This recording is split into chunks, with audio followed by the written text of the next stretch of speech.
L'espoir au-delà des crises, solutions ouest-africaines pour des systèmes alimentaires durables. Un podcast du programme de promotion de l'agriculture familiale en Afrique de l'Ouest, porté par le Comité français pour la solidarité internationale et la Fondation de France.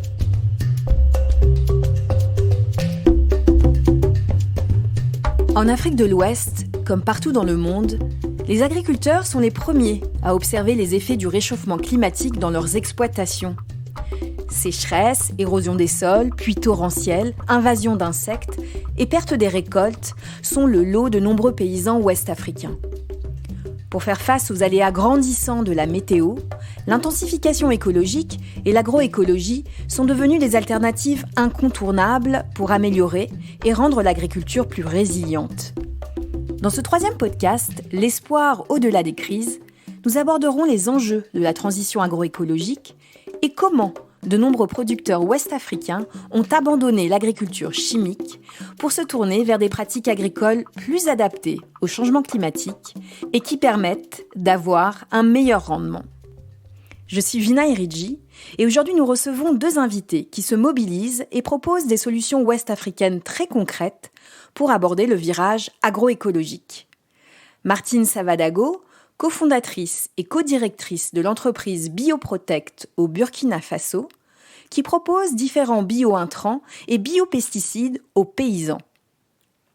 Et Lidvine Balaoucha, ingénieure en agroécologie et aussi créatrice au Bénin du CEVAD, le Centre de valorisation pour l'agriculture durable. Alors bonjour Lidvine Balaoucha, dites-nous d'abord comment est venue cette idée de créer un centre de formation en agroécologie au Bénin, un centre d'ailleurs où je crois vous avez déjà formé plus de 300 producteurs et coopératives à l'agroécologie. Merci beaucoup. Oui, au Bénin, vous savez qu'aujourd'hui, l'agriculture repose vraiment sur l'utilisation des intrants chimiques de synthèse qui ont des effets néfastes sur l'agriculture, l'alimentation et l'environnement. Donc, on s'est dit, mais si on doit continuer à utiliser tout le temps les intrants chimiques de synthèse, on va d'abord détruire nos sols, polluer l'environnement et émettre plus de gaz à effet de serre. Donc, pourquoi ne pas proposer une agriculture vraiment durable, une agriculture respectueuse de l'environnement? Donc, c'est dans cette optique qu'on a dit, mais tiens, il faut qu'on crée notre propre centre pour pouvoir vraiment former, sensibiliser les producteurs, les organisations paysannes, les groupements de producteurs, les femmes, les jeunes élèves aussi, les jeunes scolaires, pour les impacter davantage. Parce que vous savez, au Bénin, il y a beaucoup qui sont dans l'agriculture conventionnelle. Mais aujourd'hui, avec les séances de sensibilisation, les battages médiatiques que nous faisons, c'est-à-dire les émissions radio, télévisées, pour pouvoir donner les avantages et montrer que l'agroécologie, c'est une agriculture palliative qui peut nous aider à mieux réduire les effets du changement climatique. D'accord. Mais alors, si on passe un peu à la loupe les pratiques agroécologiques, qu'est-ce que vous enseignez concrètement aux paysans? Quand on parle de pratiques agroécologiques, nous sensibilisons plus sur zéro utilisation des intrants chimiques de synthèse. Vraiment pas d'utilisation. Et quand on parle d'intrants chimiques de synthèse, il y a les engrais chimiques de synthèse, il y a les pesticides chimiques de synthèse, il y a les herbicides chimiques de synthèse. Donc, nous luttons vraiment pour ça. Donc, nous sensibilisons plus sur la diversification des cultures, la rotation des cultures, l'association des cultures, le compostage. Donc, nous faisons différents types de compost. En agroécologie, il faut faire une intégration de l'agriculture et de l'élevage. Parce que quand on fait une intégration de l'agriculture et de l'élevage, on crée des synergies et on utilise mieux les ressources. C'est-à-dire quoi? Les déchets qui sont produits par les animaux sont valorisés. Et ça sert directement de la nourriture aux plantes et au sol. Ça fertilise en réalité le sol. Donc vraiment, avec les pratiques agroécologiques, je pense qu'on peut vraiment limiter, voire réduire les effets liés au changement climatique.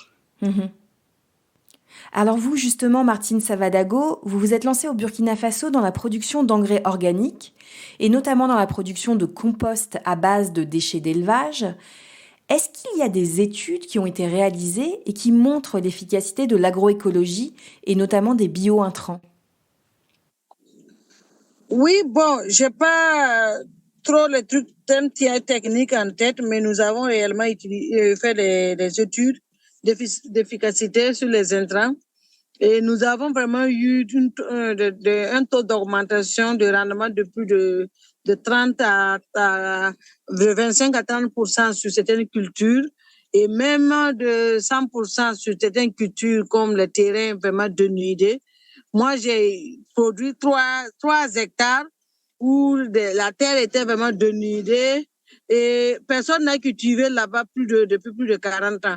Mais quand j'ai utilisé le compost, voilà, à l'heure actuelle, on fait du maïs là-dessus. Ça veut dire que avec l'engrais que nous avons produit, ça permet de la diversification des cultures, même au sein des exploitations. Parce que, bon, il y a des terres où on dit non, c'est réservé seulement pour le sorgho ou bien pour le mil. Mais voilà, on se rend compte que ces sols-là, on peut produire, par exemple, le maïs là-dessus. On peut faire la mariculture là-dessus.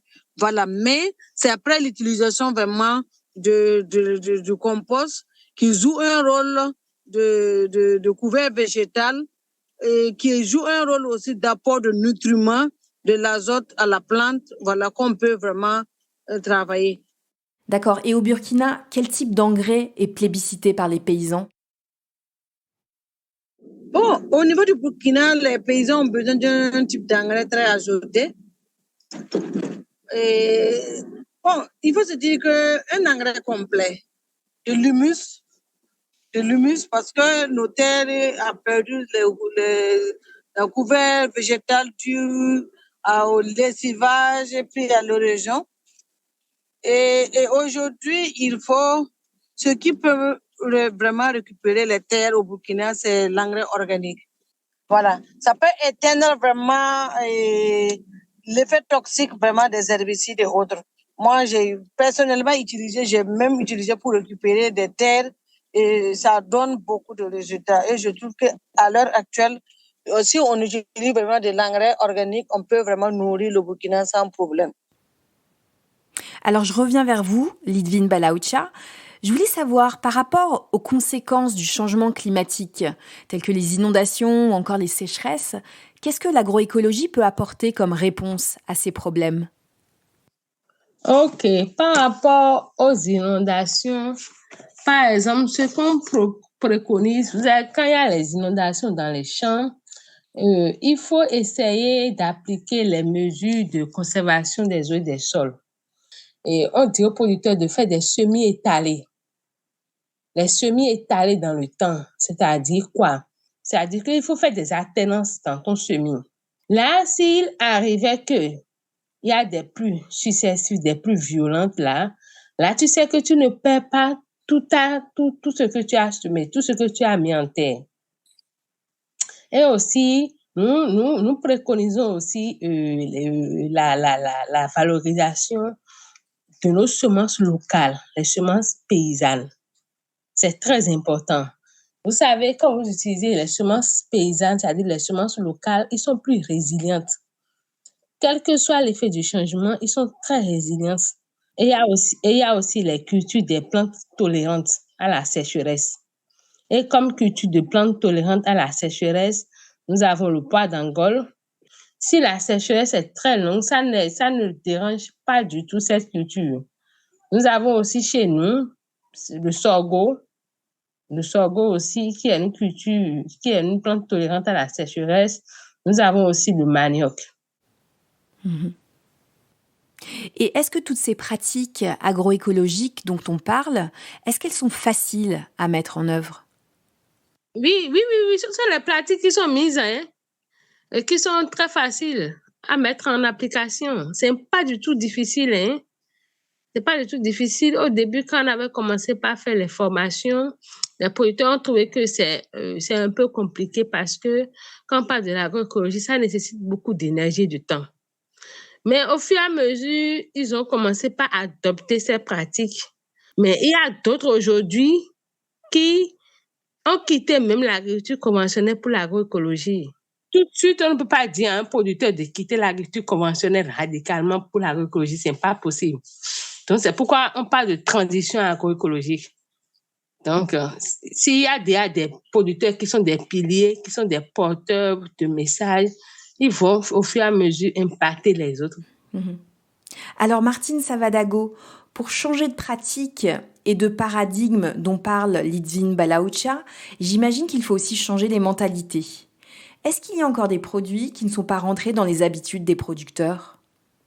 Oui, ça, c'est peut-être les biopesticides qu'il faut vraiment travailler à convaincre les producteurs à utiliser les biopesticides parce que psychologiquement, ils croient que c'est quand ils pulvérisent un produit et que ils pulvérisent un produit toxique que ça a un effet sur les insectes. Donc, du coup, quand ils produisent les biopesticides, ils se disent que est-ce que ça va être efficace et tout quoi. Alors justement, Litvin Balaoucha, votre démarche, c'est aussi de sensibiliser et de convaincre les paysans à changer leurs pratiques et leurs regards. Est-ce que ça marche ?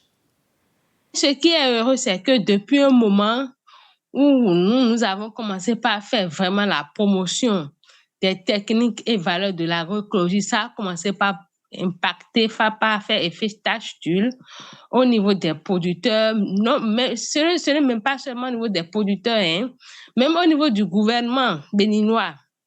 Il y a de cela 4 ans, je vais dire, le gouvernement béninois même a commencé par mettre en place des initiatives pour la transition agroécologique et il y a des projets qui ont été financés pour pouvoir permettre aux producteurs de faire de l'agroécologie et d'adopter les pratiques agroécologiques.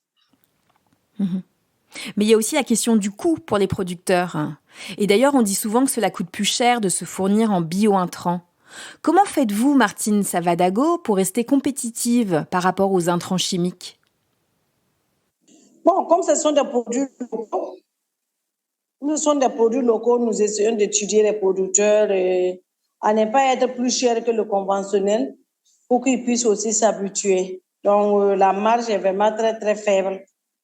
Quand je prends par exemple au niveau du compost, quand un sac d'engrais, tu peux avoir 10 sacs de compost avec nous.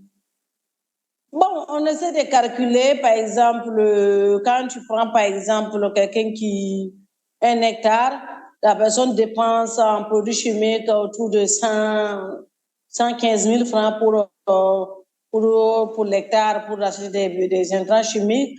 Pour le bio, ils sont autour de 135 000 francs. Donc, on essaie de travailler à réduire cette différence-là pour permettre aux producteurs de pouvoir utiliser. Aussi, il y a par exemple même l'organisation de l'achat. Que le gouvernement aussi essaie d'acheter le compost, ça va encourager beaucoup. Et puis voilà, au lieu d'acheter uniquement que les engrais chimiques pour ravitailler les magasins, les boutiques de l'État, voilà, ils peuvent faire une commande des engrais organiques aussi. Nous, vraiment, c'est notre souhait, quoi. Et vous, Litvin Balaoucha, quels sont vos souhaits pour l'avenir ? Des souhaits, c'est qu'on obtienne vraiment un soutien de la part même de nos gouvernements actuels, pas uniquement que nos gouvernements actuels, de la part d'autres partenaires techniques et financiers, pour pouvoir mieux former, sensibiliser et informer les jeunes scolaires, surtout les producteurs, faire aussi des séances de sensibilisation dans les médias, les radios, dans la télévision, dans la presse écrite aussi. Parce que tout ça, là, ça fait vraiment des effets. Notre souhait aussi au niveau du CEVAD, c'est qu'on soit vraiment un grand centre où beaucoup seront vraiment acquis des connaissances de l'agroécologie, vraiment, et des mesures de gestion durable des terres et d'adaptation au changement climatique. Ça, c'est un grand souhait. Et je pense qu'avec le temps, on va y arriver. Vraiment, avec le temps, on va y arriver.